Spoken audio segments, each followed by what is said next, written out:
आदर के योग्य स्वामी जी, पंडित नेम प्रकाश जी,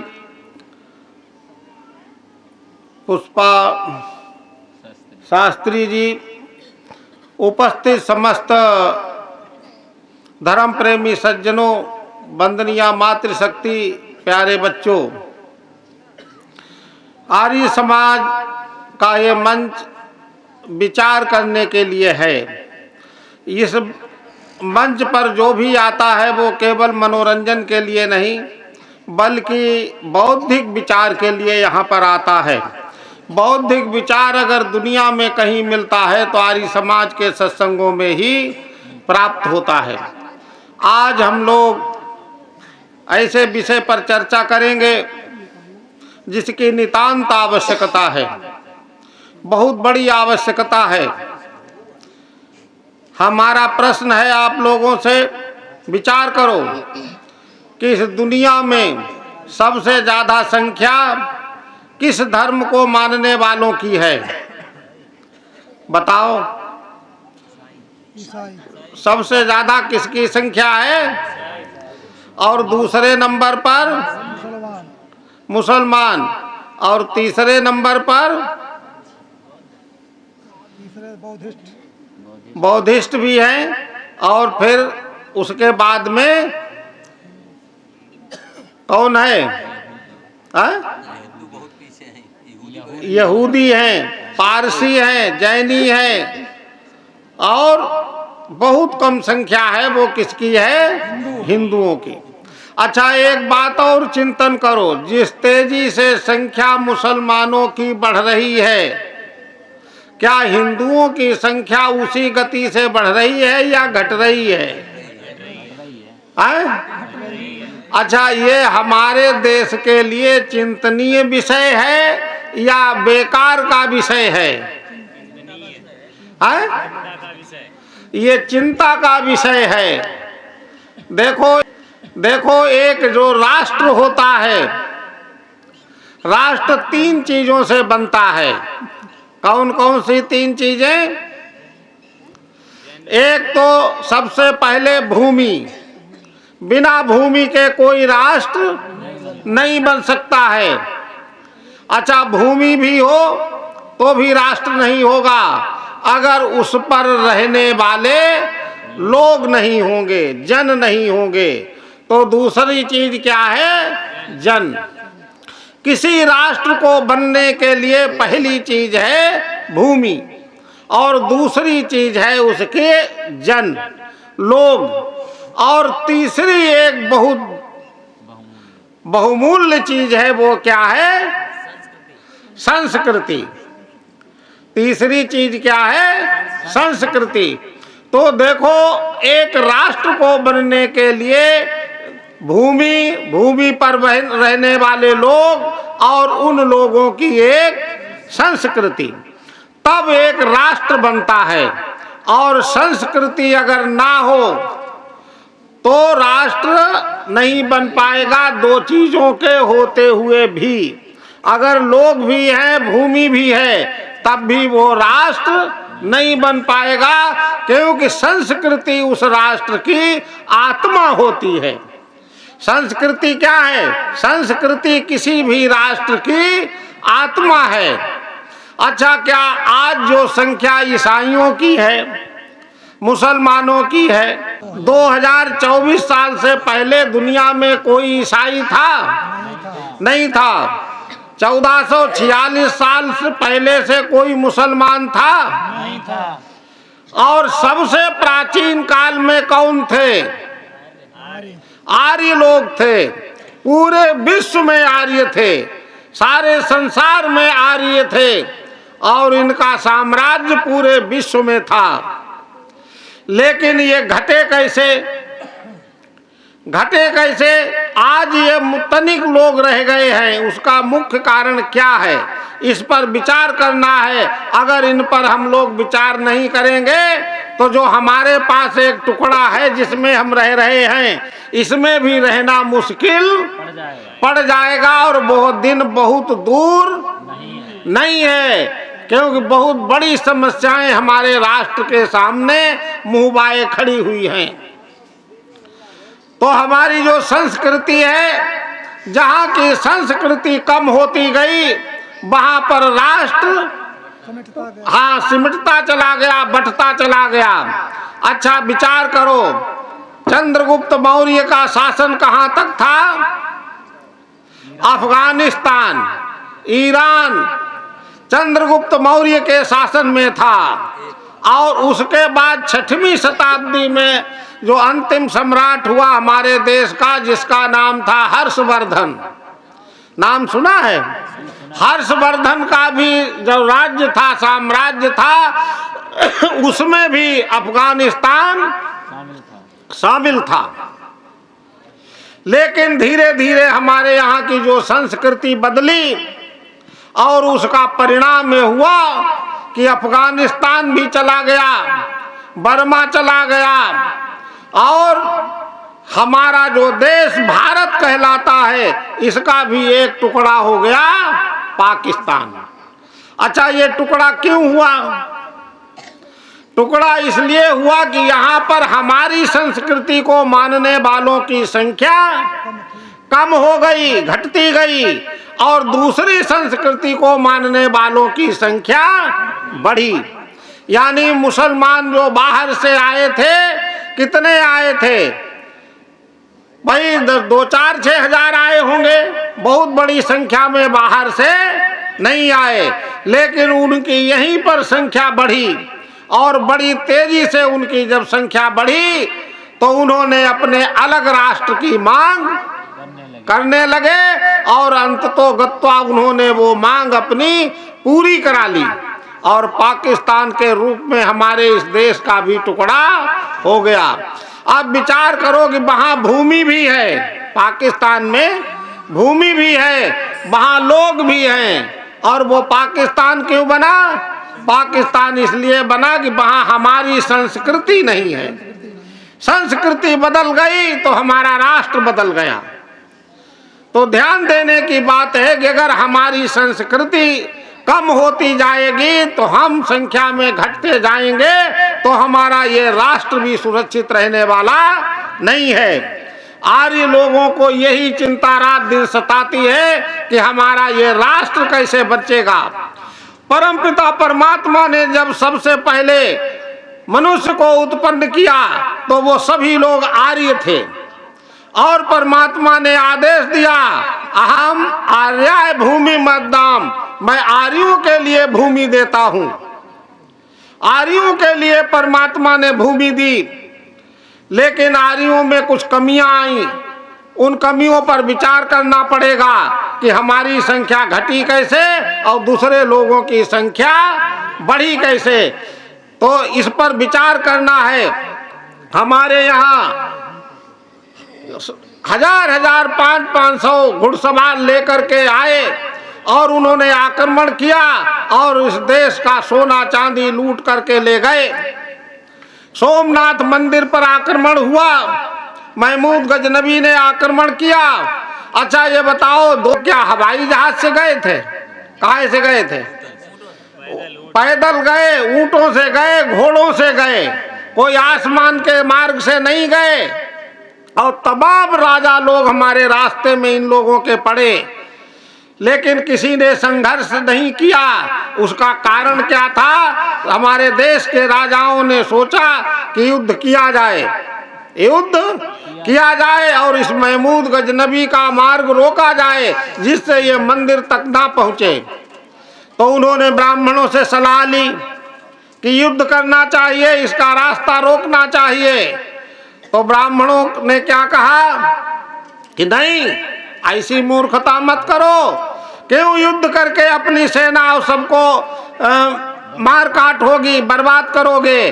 अरे ये तो वहां जाएंगे, वहां शंकर जी के जो गण हैं, जैसे ये वहां आक्रमण करेगा, शंकर जी के गण छुटेंगे और इनकी तो मौत बुला लाई है, वहां ये सब मार दिए जाएंगे।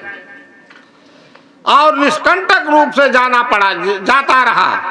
लेकिन जब वहां मैं पहुंच ही गया, जब वहां पहुंच गया सोमनाथ मंदिर के पास और डेरा डाल दिया, तो भीमसेन सोलंकी उसने युद्ध के लिए तैयारी की। तो अन्य लोगों ने भी सोचा हम भी इस युद्ध में शामिल हो। तो फिर पंडित जी से पूछा कि भाई ये कैसे, इसमें हम भी युद्ध करेंगे? तो उन्होंने कहा नहीं, ये केवल क्षत्रियों का काम है युद्ध करना। तमाम जनता युद्ध से वंचित हो गई और उसने जाकर के दरवाजा तोड़ा और मंदिर में प्रवेश किया। और प्रवेश करने के बाद उसने उस शंकर के जो पत्थर का बना हुआ था उसको तोड़ दिया। और तोड़ने पर उसे पता चला कि इसका रहस्य क्या है। और उस मंदिर का, सोमनाथ का रहस्य क्या था? सोमनाथ मंदिर में शंकर की एक प्रतिमा बनी हुई थी, वो बीच में खड़ी थी। ना तो इधर कुछ लगी हुई थी किसी में, ना ऊपर किसी में लगी थी, ना इधर ना इधर, केवल बीच में रुकी हुई थी। लेकिन जब उसने उसको तोड़ा तो उसका एक टुकड़ा एक तरफ जाकर के चिपक गया। तो उसने जब देखा तो उसे मालूम हुआ कि इसमें चुंबक है। पंडा पुजारियों ने लोगों को ठगने के लिए चारों ओर चुंबक लगा रखी थी और चुंबक से उस मूर्ति को बीच में रोका हुआ था। जो भक्तजन पहुंचते थे उन्हें आश्चर्य में दिखाते थे कि देखो शंकर जी की शक्ति, कितनी बड़ी शक्ति शंकर जी की है, देखो बीच में रुके हुए हैं। लोगों को लगता था ये तो बहुत बड़ा चमत्कार है और लोग तमाम पैसा रुपया वहां दान कर दिया करते थे। और यहाँ तक बहुत से लोगों ने उस समय बलि प्रथा भी थी। कोई ये मान आता था कि अगर हमारे शादी के बाद पहली संतान हुई उसकी हम बलि यहाँ चढ़ाएंगे। और बलि चढ़ाने जाते पुत्र होता था तो बलिदान कर देते थे। अगर कन्या होती थी तो वहाँ के पंडे पुजारी कहते थे नहीं, कन्या यहीं छोड़ जाओ, देवदासी बन जाएगी, देवता की सेवा करेगी। और तमाम इस तरह की कन्याएं वहां छोड़ दी गई। धीरे धीरे उनकी संख्या हजारों में हो गई और वो देवदासियां बन गईं। और देवदासी जो बनी तो भ्रष्टाचार वहां बना हुआ। और उस जब मूर्ति तोड़ी गई तब उसे पता लगा कि यहाँ पर कुछ भी करिश्मा नहीं है, ये केवल ये ढोंग बना करके ठगा करते थे।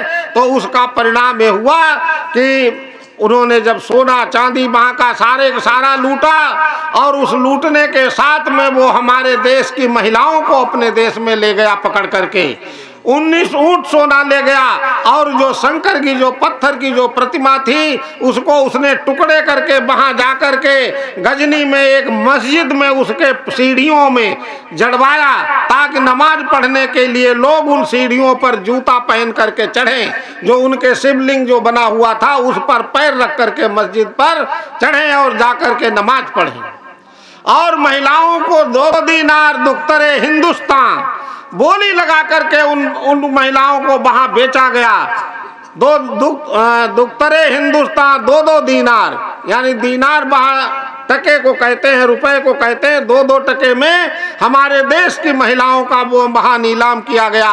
और इसका कारण क्या था? केवल वो पाखंड था जिसके कारण यहाँ के पंडा पुजारी हिंदुओं को ठगा करते थे। उन्होंने केवल इसको आमदनी का साधन बनाया हुआ था। और एक और घटना आप सुने, ये वाराणसी में हुई थी जहाँ पर एक कुआं है। तो वहाँ पर एक कुआं था और जब एक आक्रमण जब हुआ तो वहाँ के पंडा पुजारी सब भाग गए। और उसने जब आक्रमणकारी मुसलमान था उसने वो शिवलिंग को उठाया और उसने कुएं में फेंक दिया। अच्छा, और पहले पंडा पुजारी कहते रहे कि यहाँ चमत्कार होगा, ये खुद मर जाएगा और शंकर जी के गण आएंगे इनको नष्ट कर देंगे। और उसमें क्या हुआ, जब कुएं में डाल दिया, सुबह को जब लोगों ने पूछा पंडे पुजारियों से कि क्या हुआ, तो उन्होंने कहा भगवान तो कुआं में कूद तो भयो, कुएं में कूद गया इसलिए कि कहीं मलेच्छ उसे छू करके कहीं अपवित्र ना कर दें। अगर इसे मलेच्छ छू लेंगे तो वो अपवित्र हो जाता, कुएं में कूद गया। फिर उन्होंने उस कुएं का महात्म्य लिखा कि इस कुएं में जो दर्शन करेगा और इसमें कूद करके अपने प्राण दे देगा वो सीधे स्वर्ग जाएगा। तमाम राजाओं ने उस कुएं में कूद करके अपने प्राण दे दिए इसमें कि वो सीधे स्वर्ग को जाएंगे। हमारे देश को कितना ठगा गया और हमारे देश में ये बुद्धि कैसे आ गई, कैसे उनके अंदर इतना विवेक नहीं रहा कि सही रास्ता बताते। इसका कारण एक ही कारण था कि वेदों का पठन पाठन खत्म हो गया था। अगर वेदों की शिक्षा उस समय रहती तो यह ज्ञान नहीं होता लोगों के अंदर। और वेदों की शिक्षा खत्म कैसे हुई? हमारे देश में उस समय जो तत्कालीन जो समाज था, उसमें जो ब्राह्मण वर्ग था, उसने लोगों से ये कह दिया कि तुमको वेद पढ़ने का कोई अधिकार नहीं है, माताओं बहनों को वेद पढ़ने का अधिकार नहीं है। तो जब तमाम लोग वेद से वंचित हो गए और उन्होंने कहा कि अब ये जो ब्राह्मण होता ये जन्म से होगा।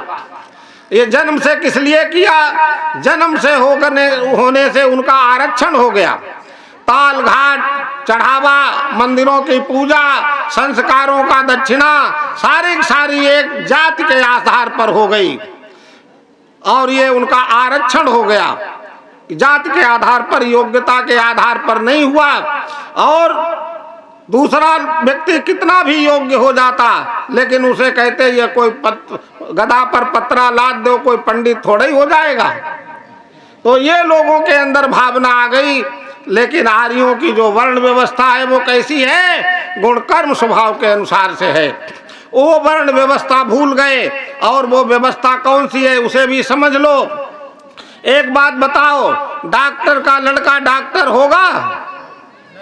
डॉक्टर का लड़का तब तक डॉक्टर नहीं होगा जब तक वो डॉक्टरी की शिक्षा नहीं पढ़ेगा। जब तक डीएम का लड़का डीएम नहीं होगा जब तक वो डीएम की शिक्षा नहीं प्राप्त करेगा। तो इस तरह से वो शिक्षा जब प्राप्त कर लेगा, उस योग्यता को प्राप्त कर लेगा, तभी वो बनेगा। लेकिन पंडित जी के घर में पैदा हुआ बालक उसी दिन पंडित हो जाता है। 5 वर्ष का बच्चा, उसके लोग पैर छूते हैं। अच्छा एक बात बताओ, हमारा अभिवादन नमस्ते है। हम अभिवादन में क्या बोलते हैं? नमस्ते। तो दूसरी ओर से भी व्यक्ति क्या बोलता है? नमस्ते। हम अभिवादन करते हैं राम राम, तो दूसरा क्या कहता है? राम राम। और हम अगर कहते हैं जय गुरुदेव तो दूसरा भी कहता है जय गुरुदेव। यानी जो नमस्ते हम करते हैं वही वो बोलता है। लेकिन हम कहते हैं चरण छुए महाराज, तब उधर से चरण छुए महाराज नहीं आता है, आता है? नहीं आता है। तो इसका मतलब विशेष बना रखा है। तो एक बात आज संकल्प कर लो, सबको नमस्ते करो। नमस्ते वैदिक अभिवादन है। ये कौन सा अभिवादन है? नमस्ते। और जब किसी को नमस्ते करोगे तो आधा ज्ञान तुम्हारा वहां पहुंच जाएगा। तुम्हें आदमी समझ जाएगा ये कोई जागरूक व्यक्ति है। नमस्ते में बहुत बड़ी ताकत है। तुम किसी ऑफिस में किसी काम कराने के लिए जाओ तो वहां जैसे जाओगे तो नमस्ते करोगे तो तुरंत तुम्हारा काम होगा, तुमसे हालचाल पूछेगा। तो इसलिए हमारा अभिवादन क्या है? नमस्ते। और कोई भी अभिवादन नहीं करना चाहिए। और जैसे हम देखते हैं एक बार की घटना, एक 80 वर्ष का बूढ़ा, उसके साथ 5 साल का बालक, दोनों जा रहे थे। दूसरी ओर से 80 वर्ष का बूढ़ा और 5 वर्ष का बालक आ रहे थे। तो इधर से जो जा रहा था उस 80 साल वाले ने उसके 80 साल वाले के भी पैर छुए और 5 साल वाले के भी पैर छुए। तो दो इनके साथ 5 साल का बालक था, उसने उनसे पूछा अपने बाबा से, क्योंकि इन्होंने नहीं तुम्हारे पैर छुए? तो उन्होंने कहा नहीं, ये तो पंडित जी हैं। तो उस बच्चे के अंदर ये हीन भावना आ गई। भाई इसमें बच्चों के अंदर हीन भावना आती है कि हम जन्म से अगर किसी को ऊंचा नीचा मानते हैं तो एक हमारी संख्या घटने का एक बहुत बड़ा कारण था कि हमने ऊंच नीच जो है वो जन्म के आधार पर मान लिया। जन्म के आधार पर कोई ऊंचा नीचा नहीं होता है। आर्य समाज का सबसे बड़ा ये सिद्धांत है कि जन्म के जन्मना जायते शूद्रा संस्कारा द्विजा उच्चते। जन्म से सभी शूद्र पैदा होते हैं, संस्कारों से ब्राह्मण क्षत्रिय और वैश्य बनते हैं। तो एक बात ये संकल्प करके जाओ कि अभिवादन हमेशा हम नमस्ते करेंगे, चाहे जो कोई लाट साहब हो, न केवल नमस्ते करेंगे। और दूसरा कि हम ऊंच नीच जो भी है वो जन्म के आधार पर नहीं मानेंगे, गुण कर्म स्वभाव के आधार पर ही वर्ण व्यवस्था बनती है। जन्म के आधार पर कोई ब्राह्मण, क्षत्रिय और वैश्य नहीं होते हैं। इस व्यवस्था को स्थापित करना है और घरों में जो संस्कार कराने हैं वो वैदिक विद्वानों से संस्कार कराने हैं। अगर वैदिक विद्वानों से संस्कार कराना नहीं शुरू किया तो समझ लो सुधार होने वाला नहीं है। अगर हम रोज सुन के चले जाएं और परिवर्तन कुछ भी ना लाएं तो इससे हमारा काम होने वाला नहीं है। ये समाज कमजोर बना रहेगा। तो इसलिए राष्ट्र को मजबूत करना है तो हमें जन्म के आधार पर ऊंच नीच की व्यवस्था को खत्म करना पड़ेगा और जो समाज में जो ऊंच नीच की जो चीजें हैं उनको समाप्त करना पड़ेगा। सभी नौजवानों को संकल्प लेना चाहिए, इस सड़ी गली व्यवस्था को हम उखाड़ करके फेंक देंगे तभी ये हमारी व्यवस्था संभलेगी, तभी हमारा ये राष्ट्र महान बनेगा। बात हमने बताई कि वेदों के पठन पाठन ना होने से हमारे देश की कितनी दुर्गति हुई। हमने हजारों साल की गुलामी झेली है और उस गुलामी में इतने कष्ट सहे हैं, दुनिया आज उन कष्टों की हम लोग कल्पना नहीं कर सकते हैं। मुसलमान मरता था, कब्र कौन खोदता था? हिंदू कब्र खोदता था। मुसलमान मरता था, हिंदू कब्र खोदता था। बहुत से गांवों में ऐसी प्रथा थी कि विवाह होकर के नई बहू आती थी तो पहले वहां जाती थी दरबार में, वहां के बाद में घर पर आती थी। तमाम मुल्ला मौलवियों के जो 100 हिंदुओं का कत्ल करता है उस मुसलमान को गाजी की उपाधि मिलती थी और वो अगर युद्ध में हार गया, वहां मारा गया तो वो शहीद हो जाता था। और उन शहीदों की जो मजारें बनी हैं उन पे लोग चद्दर चढ़ाने जाते हैं, उन पर माथा टेकते हैं। तुम्हें ये भी नहीं मालूम है कि हमारे पूर्वजों को मारने वाला व्यक्ति है। हम कभी सोचना चाहिए कि इसमें जो दफन हुआ व्यक्ति है वो हमारे पूर्वजों का कातिल है। इसलिए आज से संकल्प कर लो, किसी भी मजार पर चादर नहीं चढ़ाएंगे, किसी मजार पर जाकर के हम माथा नहीं टेकेंगे। और इस कमजोरी को दूर करो। हिंदुओं के अंदर एक बहुत बड़ी कमजोरी है कि अगर कोई किलोमीटर गड़ा हो उस पर भी अगर 2 फूल और बतासा अगरबत्ती लगा दे तो उसको भी लोग ऐसे हाथ जोड़ लेते हैं।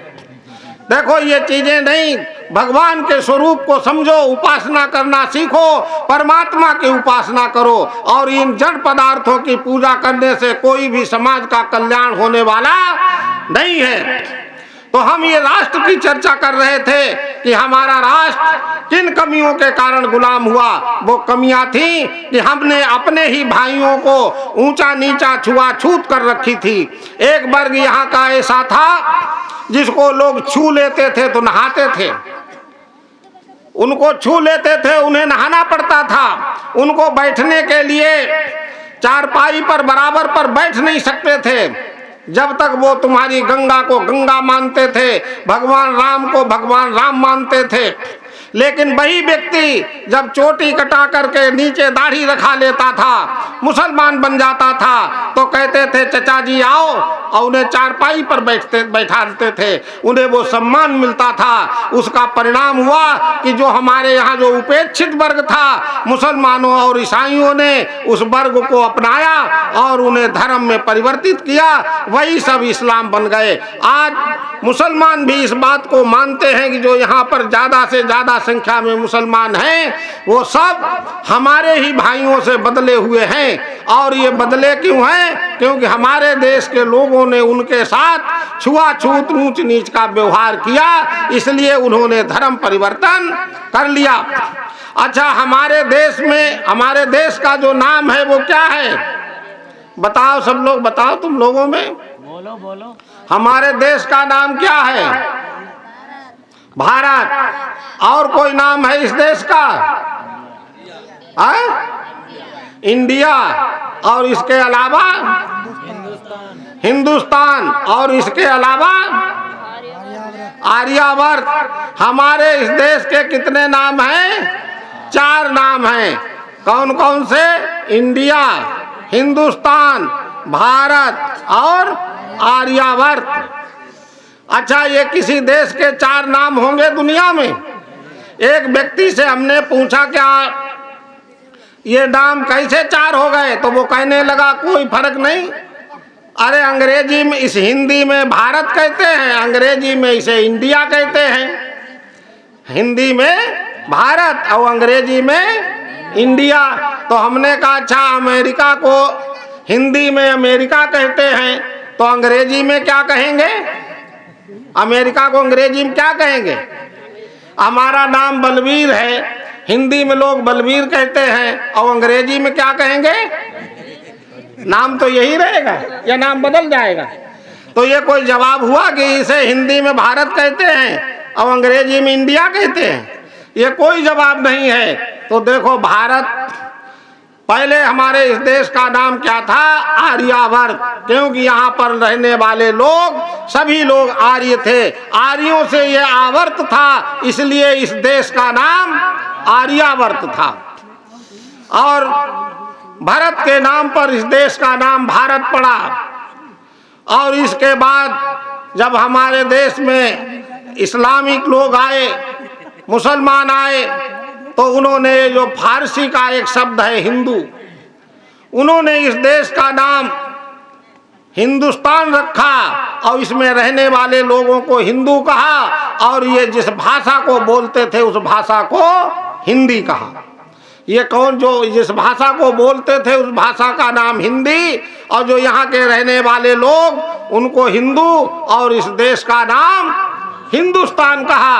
अच्छा, अंग्रेज जब आए तो उसमें भी इंड का वही अर्थ है जो हिंदू का अर्थ है। उसमें इंड का अर्थ जो ऑक्सफोर्ड की जो डिक्शनरी है उसमें इंड शब्द का अर्थ लिखा है काला, गुलाम, यानी अच्छे अर्थों में उसका अर्थ नहीं है। तो इसलिए अंग्रेजों ने हमको क्या कहा? हमको, हमारे देश को इंडिया कहा। तो इस तरह से हमारे देश के 4 नाम हैं। ऐसा विचित्र देश है, लेकिन हमारे देश का मूल नाम क्या है? आर्यावर्त है। और इस आर्यावर्त को हमें फिर आर्यावर्त बनाना है, और आर्यावर्त बनाने के लिए हमें निरंतर कार्य करना पड़ेगा, रात दिन कार्य करना पड़ेगा। और इसका बनेगा कब? जब आर्यों की संख्या बहुत ज्यादा होगी। अच्छा, आर्य पैदा होता है कि बनता है? आर्य एक योग्यता है, आर्य बनता है, आर्य पैदा नहीं होता है। जैसे हमें एक सज्जन मिले, हमने कहा तुम नाम के आगे आर्य लिखते हो? कहे हाँ, हमारे बाबा आर्य समाजी थे। उन्होंने कहा हमारे बाबा आर्य समाजी थे। हमने कहे तुम्हारे पिता? कहे पिता भी आर्य समाजी थे। हमने कहे तुम? कहे हम नियम नहीं पाल पाते हैं, लेकिन वो नाम के आगे लिखा है आर्य, तो हम लिखा है। तो हमने कहा भाई, जब तुम्हारे पिता आर्य थे, तुम्हारे बाबा आर्य थे, तुम आर्य क्यों नहीं रहे? अच्छा, मुसलमान का बच्चा पैदा हुआ तभी से वो मुसलमान, और ईसाई का बच्चा ईसाई का कोई बच्चा ये नहीं कहेगा हमारे बाबा ईसाई थे और हमारे पिता ईसाई थे, हम ईसाई नहीं हैं। कहेगा कोई? नहीं, क्योंकि उनमें जन्म से होते हैं। लेकिन आर्य हमेशा एक गुणवाचक शब्द है, ये श्रेष्ठ लोगों के लिए प्रयोग होता है। आर्य का अर्थ है श्रेष्ठ। विद्वान आप्त पुरुषों का नाम श्रेष्ठ है। जो व्यक्ति संसार में सबसे श्रेष्ठ होते हैं वो सब लोग आर्य कहलाते हैं, जिनमें कोई भी बुराई नहीं होती है। इसलिए बुराइयों को छोड़ते जाओ और आर्य बनते जाओ, यही एक तरीका है। जब सभी लोग आर्य बन जाएंगे तो हमारा देश भी आर्यावर्त बन जाएगा। और ये आज हमारी इतनी संख्या कम है, लेकिन चिंता की कोई बात नहीं है। जिस दिन हजारों नौजवान निकल पड़ेगा इस देश को आर्यावर्त बनाने के लिए, एक क्रांति लाएगा। आर्यावर्त बनने में देर नहीं लगेगी। अगर 1000 नौजवान निकल पड़े, कमर कस ले कि हमको आर्य निर्माण करना है, तो बहुत जल्दी हो जाएगा। हमारे इस देश में 90 करोड़ हिंदू है। इस 90 करोड़ में 1 करोड़ भी हिंदू अगर आर्य बन गया तो देश का तो भाग्य उदय हो जाएगा, और जिस दिन देश आर्य बन गया पूरी दुनिया पर आर्यों का साम्राज्य होगा। आर्य वो चीज है, आर्य गतिशील होता है, आर्य दुनिया में सबसे ज्यादा सक्रिय होता है। एक आरएसएस के व्यक्ति ने हमसे पूछा, शास्त्री जी हमें अपने आर्य समाज के लोगों के नाम लिखवा दीजिए। तो हमने कहा आप क्या करेंगे, आप तो आर्य हैं नहीं। कहीं नहीं, हम इसलिए चाहते हैं कि हम इनको आरएसएस में जोड़ेंगे। आर्य समाज का व्यक्ति सक्रिय होता है, वो मुर्दा नहीं होता है। आर्य समाज का व्यक्ति जहां भी काम करेगा, जिस क्षेत्र में काम करेगा, वो दूसरों की अपेक्षा ईमानदार होगा और दूसरों की अपेक्षा सक्रिय होगा। वो जल्दी थकता नहीं है, बराबर सोचता रहता है। और आर्य शब्द बना ही है, आर्य गतिशील होता है। हाँ, तो रीगतौ धातु से आर्य बना है। तो इसलिए हमेशा याद रखो, अगर आर्य बन जाता है व्यक्ति तो समझ लो देश और राष्ट्र का कल्याण उसके साथ जुड़ जाता है। और पता नहीं परमात्मा ने क्या कारण दिया है कि जो भी व्यक्ति आर्य है, जो चाहे जितने दिन पुराना हो, लेकिन देश प्रेम अगर सबसे ज्यादा होगा तो किसके अंदर होगा? आर्यों के अंदर होगा। जितना देश प्रेम आर्यों के अंदर है, दूसरे लोगों में उस तरह का देश प्रेम नहीं है। और यही कारण रहा कि महर्षि दयानंद ने जब देखा हमारा देश हजारों साल की गुलामी के कारण बिल्कुल पतित हो गया है। तुमने एक कहानी सुनी होगी कि एक व्यक्ति जा रहा था, उसने एक पेड़ पर चढ़े हुए एक आदमी को देखा, वो पेड़ काट रहा था, पेड़ की डाल को, और उसी डाल पर बैठा था जो गिरने वाली थी। तो उस पंडित ने देखा, विद्वान ने देखा कि ये गिर जाएगा, तो उसने कहा अरे भैया तुम ये डाल काट रहे हो, उसी पर बैठे हो, तुम गिर जाओगे। अच्छा, थोड़ी देर में वो डाल गिर गई, वो भी साथ में गिर गया। तो उठ के भागा, पंडित थोड़ा आगे निकल गए थे। तो उन्होंने कहा कि भाई ये तुम तो भविष्य जानते हो, तुमने सही बात बता दी कि हम गिर गए, हमें मालूम ही नहीं था हम गिर जाते, तुमने बता दिया, तुम तो भविष्य जानते हो। अच्छा ये बताओ हमारी मृत्यु कब होगी, हमारी मौत कब होगी? तो उसने कहा नहीं, अरे नहीं, हम मौत थोड़े जानते हैं, अरे तुम उसी डाल पर बैठे थे, हम जानते थे गिर जाओगे, हम मौत थोड़े जानते। तो उसने पीछा नहीं छोड़ा और उसने सोचा विद्वान ने कि इसे कोई कैसे पिंड छुड़ाया जाए। उसने एक धागा निकाला, हाथ में बांध दिया और कहा ये धागा जब तक बंधा है तब तक तुम जिंदा हो, जिस दिन ये टूट जाएगा उस दिन समझ लेना मर गए। अरे उसने वो धागा बंधा रहा, बहुत दिनों तक बंधा रहा। अच्छा कितने दिन बंधा रहेगा? एक दिन धागा टूट गया, धागा टूट गया, वो आंगन में लेट गया। उसने कहा हम तो आज मर गए, और लोगों से कहा हमें मरघट ले चलो।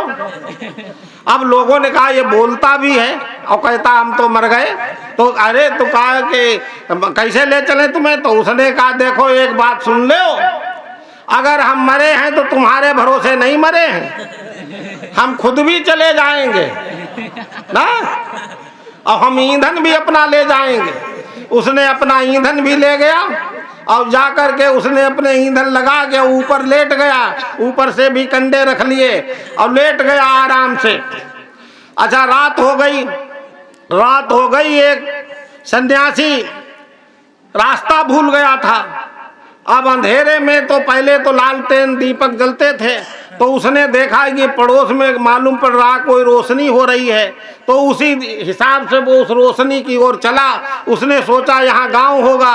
जब गांव से पहले पहुंचा तो उसे रास्ता नहीं दिखे, तो वो वहीं से चिल्लाया भैया कोई यहाँ है, हमें रास्ता बता दे तो हम इस गांव में चले जाएं। चिल्लाया, उसने सोचा कोई सुनेगा तो आवाज देगा। अब मरघट में वो लेटा ही था, तो उसने कहा हाँ हाँ हम रास्ता तो तुम्हें बता देते, लेकिन हमारी मजबूरी, हम तो मरे। तो उसने कहा कि ये कैसा आदमी है, कहता हम तो मरे, रास्ता तो हम बता देते। तो उन्होंने कहा कि तुम कैसे मरे हो? कहीं नहीं हम, तो उसने कहानी बताई कि वो हमारे धागा बंधा था, धागा टूट गया, हम मर गए। तो अब उसकी विद्वान की समझ में आया इसे कैसे जिंदा किया जाए। तो उसने अपने नया धागा दूसरा निकाला और झट से उसके हाथ में बांधा कि अरे तुम गलत सोच रहे हो, ये धागा देखो बंधा है, ये है, तुम जिंदा हो। अब उसने देखा धागा, उसने कहा अरे हम तो झूठे ही समझ रहे थे मर गए, हम तो जिंदा है। उठ खड़ा हुआ और उसने रास्ता बताया। वो विद्वान भी वहां पहुंचा, वो भी घर वापस हो गया। तो भाइयों, ये दृष्टांत है समझाने के लिए हमारी हिंदू कौम की अवस्था कैसी हो गई थी। ये बिल्कुल मरे हुए के समान हो गई थी। ये सोच ही नहीं रहे थे यहाँ के लोग कभी आजाद होंगे। ये बिल्कुल भूल गए थे कि हमारा कभी साम्राज्य रहा। हम अपने इतिहास को भूल गए थे और गुलामी इतनी जकड़ गई थी कि हम स्वतंत्रता की बात भी नहीं सोच सकते थे।